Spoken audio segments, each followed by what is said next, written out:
Namaste. In this video, we'll be looking at the Trishikhi Brahmana Upanishad. Now, the first topic we'll be seeing is the classification of yoga according to this Upanishad. And this Upanishad speaks of yoga as the means to attain self realization. And it says that there are two kinds of yoga, Jnana Yoga and Karma Yoga. Now, Karma Yoga, which is also called Kriya Yoga, is again twofold. There are two kinds of it. The first type is to confine the mind to a particular range, and this is called Sanyoga. This basically means concentration, the practice of concentration. And Ashtanga Yoga would come under this type. The second type is confining the mind to the study and following of scriptural injunctions, and this is also called Karma Yoga. This is probably what we know as Karma Yoga proper. That to take up Vaidika karma, so that is Karma Yoga as we know it. So these are the two kinds of Karma Yoga. Jnana Yoga means to confine the mind to the supreme end of existence, the goal of all existence and the goal of human life as such, moksha or liberation. So these are the two kinds of yoga. Karma Yoga, which is again twofold, into Sanyoga and Karma Yoga proper, and Jnana Yoga, which is which is to think about moksha, contemplation on moksha. Now, this Upanishad speaks about Ashtanga Yoga in great detail. It explains all the 8 limbs of yoga, which are the same as what we find in Patanjali Yoga Sutras. Now, it defines the 8 limbs in this way. Yama is the detachment of the body from sense organs. Niyama is the attachment towards the ultimate truth. Asana is the state of passivity to everything. Pranayama is the faith in the falsehood of the world. Pratyahara is turning the mind inside. Dharana is the stagnant holding of the mind on one point. Dhyana is reflecting on I am the absolute consciousness alone, to reflect on that truth. Samadhi is the complete loss of the sense of dhyana. Now, these are just one-line definitions that the Upanishad gives in the beginning, in the outset, and it also explains them in greater detail. First, we look at the yamas. Now, unlike Patanjali Yoga Sutras, the Upanishad mentions 10 yamas, like what we find in the Hatha Pradipika, 10 yamas and 10 niyamas. So the 10 yamas are ahimsa, which is non-violence, satya, truthfulness, asteya, non-stealing, brahmacharya, celibacy, daya, which is compassion, arjava, straightforwardness, kshama, which is forbearance or forgiveness, dhriti, which is fortitude, mitahara, which is moderation of food, and shaucha, which is cleanliness. Similarly, there are 10 niyamas which are mentioned, which are tapaha, tapas, austerity, santosha, which is contentment, astikya, which is belief in God, Dana, which is munificence, charity, all that. Hari Aradhana, which is the worship of Hari. In the Hatha Pradipika, we find Ishvara Pujana, which is a more neutral term. It does not mention whether Ishvara should be Shiva or Vishnu, but here we find Hari Aradhana. But again, I mean, Hari too could be interpreted as a neutral term. Hari is he who attracts everything towards him. So it depends on whom you think of it as. So, anyways, Hari Aradhana, which is literally the worship of Hari. Vedanta Shravana, which is the study of Vedanta. Hatha Pradipika says Siddhanta Vakya Shravanam. Here we find Vedanta Shravana, study of Vedanta. Hri, which is modesty. Mati, which is determination or intelligence. Japa, which is silent prayer. And Vrata, which is a firm resolve. So these are the 10 niyamas. Next we come to asanas, which is the third anga. The master of asanas is said to be the master of the 3 worlds. That is the fruit of the practice of asanas, that once you master asanas, it is said that you become the master of the 3 worlds. And there are totally 17 asanas mentioned in this Upanishad, and they are Swastikasana, Gomukhasana, Virasana, Yogasana, Padmasana, Baddha Padmasana, Kukkutasana, Uttana Kurmakasana, Dhanurasana, Simharupakasana, Bhadrasana, Muktasana, Mayurasana, Matsya Pithakasana, Siddhasana, Paschimottanasana, and Sukhasana. I don't think you would need to memorize all these, but just know that these are what are mentioned in this Upanishad. There are 17 asanas mentioned. Next, we come to pranayama.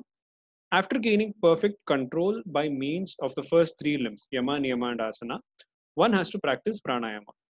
The Upanishad states that one must have knowledge of the nadis and the pranas before commencing the practice of pranayama. So, obviously, the practice of to know how to engage in pranayama, one needs to know the 2 main things which are the basis of pranayama, which are the nadis through which the prana flows, and the prana themselves, and the pranas themselves, the 5-fold division or the 10-fold division rather of prana in the body. It mentions the 10 main nadis, but these are slightly different from the ones mentioned in the Yoga Chudamani Upanishad. When I did in my video about the Yoga Chudamani Upanishad, I had mentioned very clearly that we'll be looking at a different version of the 10 main nadis when we look at this Upanishad, Trishikhi Brahmana Upanishad. And so this is the list that we find in this Upanishad.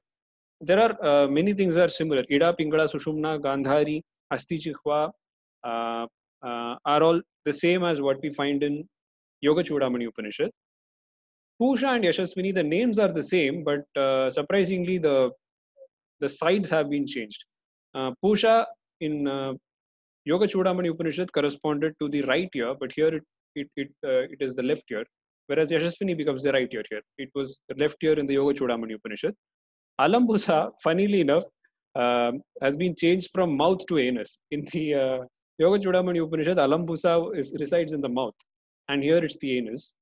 Shubha becomes resides in the it's a new nadi which we find mentioned in this Upanishad. Shubha and Kaushiki are, we've not seen that in the Yoga Chudamani Upanishad.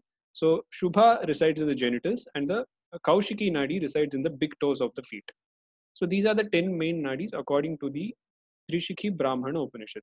Always remember these with reference to where we find them, because there so far we've seen two versions of the 10 main nadis. So it's important to remember where we find them. This version is found in this Upanishad, whereas in the Yoga Chudamani Upanishad we find a different version. Next, we look at the tenfold divisions of prana in the body, which again is slightly different from how we traditionally know it.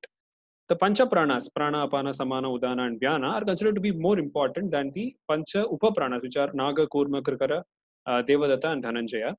And out of the Pancha Pranas, the Upanishad says that Prana and Apana are more important. They are prominent. And out of Prana and Apana, Prana again is the most important. So that's what the Upanishad says. The Pancha Pranas are discussed in the Upanishad as follows. It would be slightly different from how we know it, but just know that this is how the Upanishad says it. Prana, according to them, resides in the middle of the mouth, the nose, heart, navel region, and the big toes. So that is the residence of prana.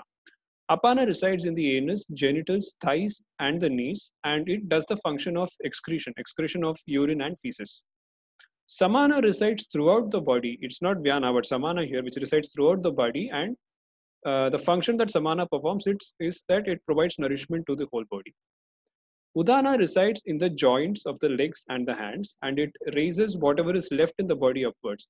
I think what they refer to that is the act of belching or burping, where the air is pushed upwards, excreted through the mouth.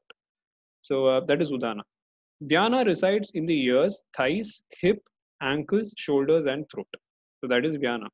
So that's a weird description of the Pancha Prana, which we find in the Trishikhi Brahmana Upanishad. Next, we come to the Pancha Upa Pranas. The Pancha Upa Pranas perform the following functions. Naga performs the function of belching or burping. Kurma, the closing of the eyes. Krikara performs the twinkling of the eyes. I do not know what that exactly means, but that is what the Upanishad says. Devadatta is responsible for sleep, drowsiness, yawning. Dhananjaya causes swelling of the body after death. So these are the functions of the 5 Upapranas. The Upanishad says that having known the nadis and the pranas, one should then proceed to purify the nadis through pranayama. So the practice of pranayama commences from this point. Pranayama may be practiced in any comfortable posture while adopting Chin Mudra, this one. There are 4 processes in pranayama. We typically find that there are 3 processes, but here they mention 4, which there's nothing new about it. It starts with Puraka, which is exhalation. So exhalation is the first step. Then there is Rechaka, inhalation. Then Kumbhaka, which is retention, and Puraka, exhalation. So it starts with exhalation. So there are 4 steps. The practice of pranayama is as follows. Exhale completely through Pingala, which is the right nostril. Then inhale through Ida, which is the left nostril, for 16 matras. Retain the breath for 64 matras. Perform Kumbhaka for 64 matras. Then exhale slowly through Pingala again, which is the right nostril, for 32 matras. So this is again, this follows the traditional duration which we find widely, which is 1:4:2. 16 matras of inhalation, 64 matras of holding, and 32 matras of exhalation. This should be repeated in the inverse manner, meaning that we have to inhale through the Pingala, retain, and then exhale through the Ida. So that is the inverse manner. The Upanishad says that one has to perform both, inhaling through Ida, exhaling through Pingala, and inhaling through Pingala and exhaling through it. One must perform up to 80 kumbhakas at a time, at one sitting, And this has to be done 4 times a day. The same thing which we find in Hatha Pratipika. Pratar Madhya Dine Sayam Ardharatri. Early morning, midday, evening, and midnight. When one has mastered pranayama, he becomes free from diseases. These are the fruits of the results of practicing pranayama. He becomes free from diseases by projecting the prana using the mind, which means basically performing pranayama with dharana. Pranayama dharana means to concentrate the mind on prana in a particular place and then move it using the mind. By doing that, by moving the prana to the navel region, ailments of the stomach will be cured. So that is what the Upanishad says. By projecting it to the tip of the nose, uh, longevity and lightness of the body will be attained. If the prana is moved using the mind to a diseased limb, limb here does not simply mean the hands and the legs. Limb means any part of the body, and held there, the disease will be cured. So, if for instance you have a disease in your right hand, if you mentally move the prana to the right hand and hold it there, the Upanishad says that that disease will be cured. So, this is the fruit of the practice of pranayama. Next, we come to pratyahara. By controlling the mind, which means by withdrawing it from the external world, prana can be controlled. The Upanishad says that only by controlling the mind, pranayama can be done. And Shanmukhi Mudra is prescribed. There's a typo there, I apologize. Is prescribed as the means to attain pratyahara. Shanmukhi Mudra, as we know, is where we cover the sense organs on the face, the ears, the eyes, nose, and the mouth using your hands, and then concentrate inwards. Pratyahara is defined as the practice of holding the prana in the 18 marmasthanas. There are 18 marmasthanas that the Upanishad mentions, starting from the big toes, ankles, the thighs, hands, everything. There are 18 portions that 18 sthanas that the Upanishad mentions, which are considered to be marmasthanas. And pratyahara is defined as the practice of holding the prana in each of these 18 sthanas and then withdrawing it from one and moving it to another. So that is defined as the practice of pratyahara. Next, we come to dharana, and dharana is defined as steady concentration of the mind along with yama, etc., all the other 5 limbs which we studied earlier, on the pancha mahabhutas and their places in the body. So this is dharana. And it proceeds to explain where the pancha mahabhutas are found in the body, what their characteristics are, and who's the presiding deity over those pancha mahabhutas. First, we look at Prithvi, which is earth. The region where it is located is from the feet to the knees. Its nature is it is quadrangular in shape, 4 sides, and yellow in color, and it holds the Vajrayutha. The duration that one has to perform dharana on the Prithvi Mahabhuta on this part of the body is 2 hours. And the deity who presides over Prithvi is called Aniruddha. Next, we come to Apaha, which is water, Jala. Region is from the knees to the hip. The nature is it is crescent in shape and silver white in color. Duration that one has to perform dharana is 4 hours, and the deity is Narayana. When we come to Agni, the region is from the hip to the navel. Nature is it's in the form of a red flaming fire. The duration of dharana is 6 hours, and the deity is Pradyumna. Vayu, the region is from the navel to the nose. Nature is it is in the shape of a sacrificial altar, the Yajna and of the color of smoke, Dhumravarna. The duration of dharana is for 8 hours, and the deity is Sankarshana. Then the last Mahabhuta, Akasha, the region is from the nose to the crown of the head, and the nature is that it is of the color of ether with the brightness of collyrium. Collyrium is, I think, collyrium refers to kajal that we apply, which we apply to our eyes. So collyrium is a dark black shade, is what I think it means, and the presiding deity is Vasudeva. So this is about this is what the Upanishad mentions. It says that this is the distribution of the Panchamahabhutas in the body, and one has to perform dharana on each of them for this particular duration. Next, we come to dhyana and samadhi.